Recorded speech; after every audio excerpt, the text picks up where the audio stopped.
Жарайсыңдар. Дайынсыңдар ма? Шығарып беріңдер ме барлықтары? Иә. Жарайсыңдар. Ондай болса, осы үй тапсырмасын қанекей біз ол арқылы тексеріп береміз, иә? Қанекей. Тақтаға. Бірден шығарып жарайды. Келеді. Кім ашып?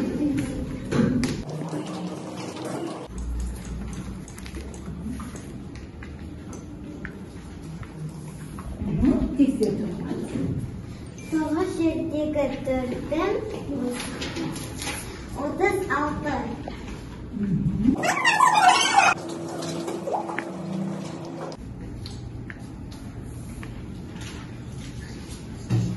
Сегіз.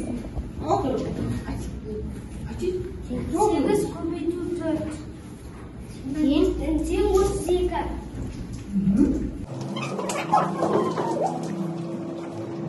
4 тең болады 3. Жақсы. Келесі. Асылбан ені ғой. 9 көбейту 4 тең 36. 8 көбейту 4 тең 32. Жарайсыңдар. Ал балалар, мына сөзге назар аударайық.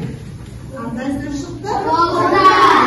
Қорықтар сөзі шықты. Олай болса, бүгінгі сабағымыздың тақырыбы өткенді бекіту, Қазақстан қорықтары. Сабағымыздың мақсаты жақшалы, жақшасыз өрнектердің мәнін табу және қолдану. Қазір біз қорықтарға саяхат жасаймыз. Ол қорықтарда мекен ететін қорғауға алынған жануарларды біле отырып, тапсырмалар орындаймыз.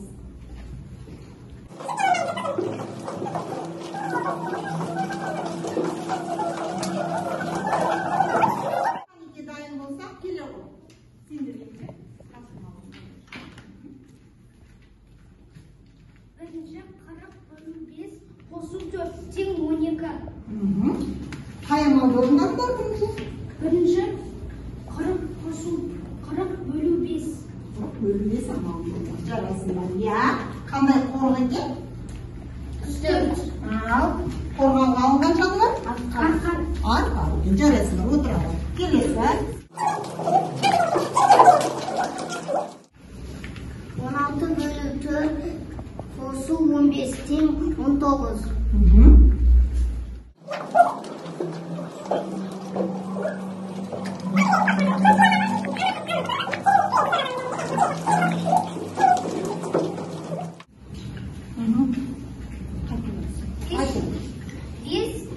Көбейту 9 алу 7 тең 38. Бірінші көбейту амалы орындалады. Жарайсыңдар. Батыс Алтай қорығында Қандай жануар қорғауға алынды? бұғы алынған. Жарайсыңдар, отырыңдар. Балалар, жұптық жұмысты жақсы орындарында мен сендерге бір күтте құрағы оқып, сендерге бір күтте.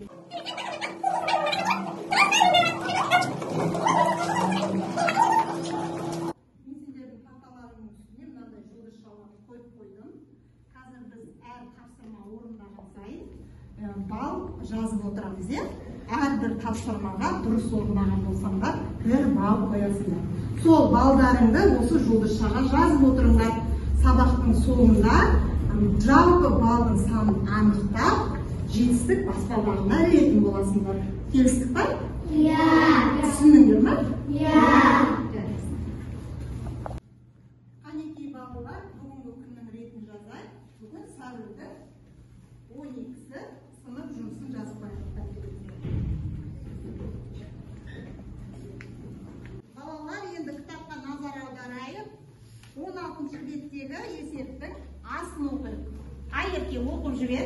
Қорықшы тікұшақпен қорықтай жалып ұшып жүргенде 3 құланын және одан 3 есе артық төлдерін көрді. Құландарға қарағанда төлдерінің ешеуі артық. Ал қанекей, енді осы есепті қалай орындаймыз балалар? Қорықшы деп кімді айтамыз? Қорықшы деп Я екен. Қорықшы дегеніміз кім? Жоқ, сұрақ дұрыс қойылған еді. Қорықшы деп кімді айтамыз? Айыпкер? Қорғауға алынған жануарларды бағатын адам дейміз. Адам, жарайсыңдар. Ал қорықшы тікұшақпен нені көрді? Аққуларды? Нені көрді бала? Құланды көрді, иә? Құландарды көрді. Құландар нешеу екен? Үшеу. Және одан 3 есе артық қатерін көрді. 3 есе артық құланның төлдерін көріпті, иә? Ал енді осы есепті қалай орындаймыз? Қалай орындалады? Қанекей, үнге түсіндіріп көріңізші, қалай орындайсыз? Құландардың саны нешеу? Құландардың саны 3. Hadi тақтаға біреуіміз орындап жіберейік. Келіп. Тақтаға. Шартын жаза берейік, үнжі сен айта ал. Ал қанекей балалар. Шартын құрып жіберейік осы есептің. Құландар саны нешеу? 3. Төлдер санын анықтайық. Төлдер саны белгілі ме? Жоқ. Төлдер саны белгісіз. Бірақ құландардан қандай дейді? Құландарға қарағанда төлдердің нешеу артық? Құландарға қарағанда төлдердің нешеу артық? Артық деп жаза қойыңдар. Артық. Дұрыс.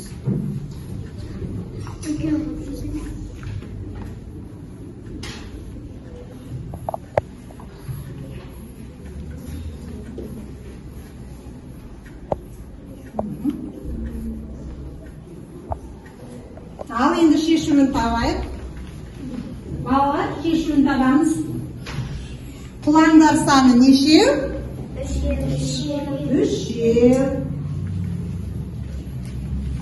Құландар саны 3. Ал төлдер саны одан белгісіз 3 есе артық. Несінен есе артық десе? Несіне артық десе? Көбейтеміз.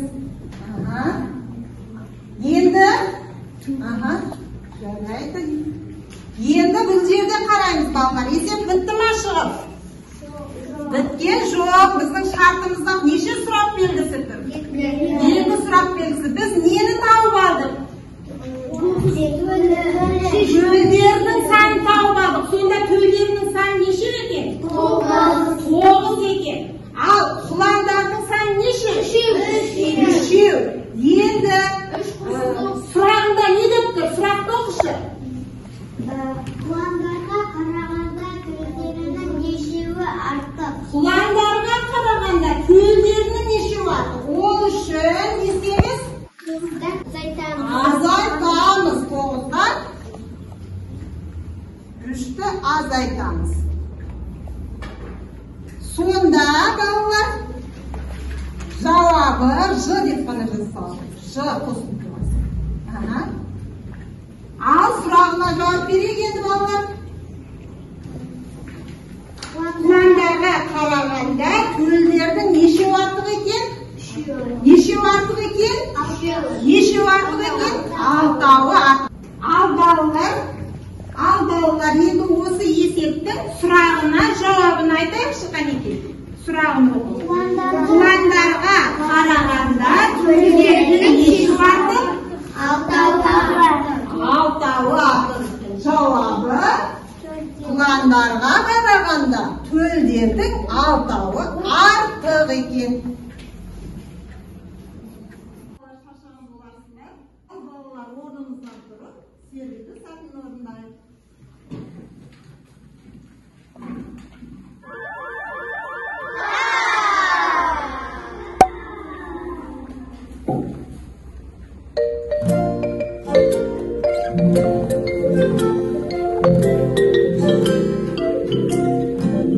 Көңіл күй жақсы болса ұршапалақ. Көңіл күй жақсы болса ұршапалақ. Көңіл күй жақсы болса ұршапалақ.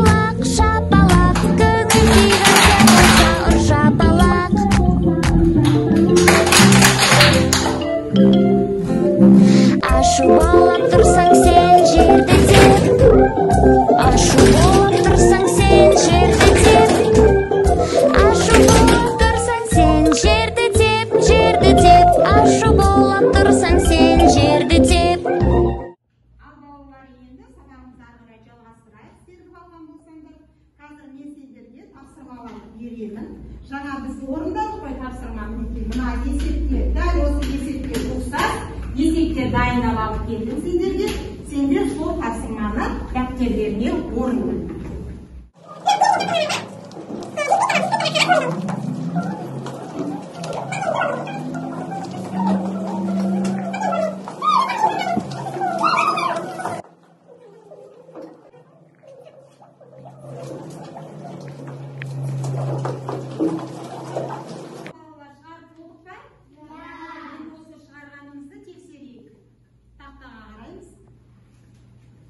Мінекей, өздеріңнің шығарғандарыңды тексеріп, және соған өздеріңді бағалаңдар.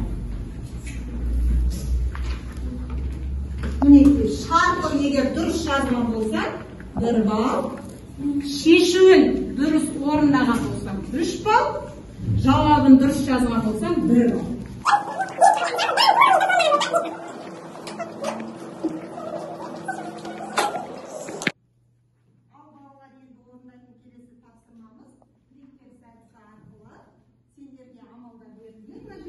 Сол амалдарды орындап, мәндерін табасыңдар. Алдыларындағы код арқылы маған көрсетесіңдер.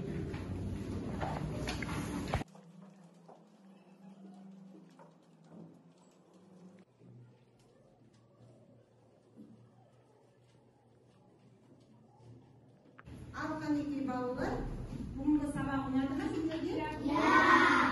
Енді жаңағы орындаған тапсырмалардың балаларын жазып отырсыңдар ма жұмысшаларына?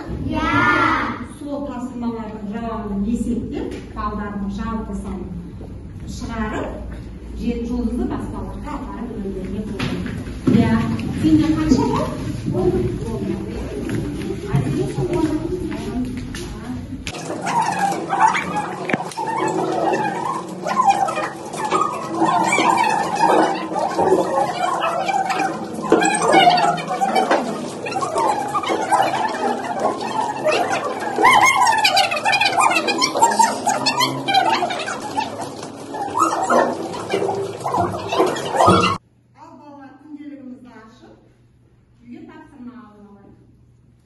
Ертең бар ма математика сабағы? Жазамыз үйге 17-ші беттерді 4-ші тапсырманы орындап келеміз.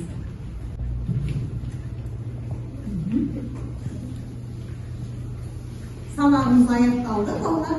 Сау болыңыздар.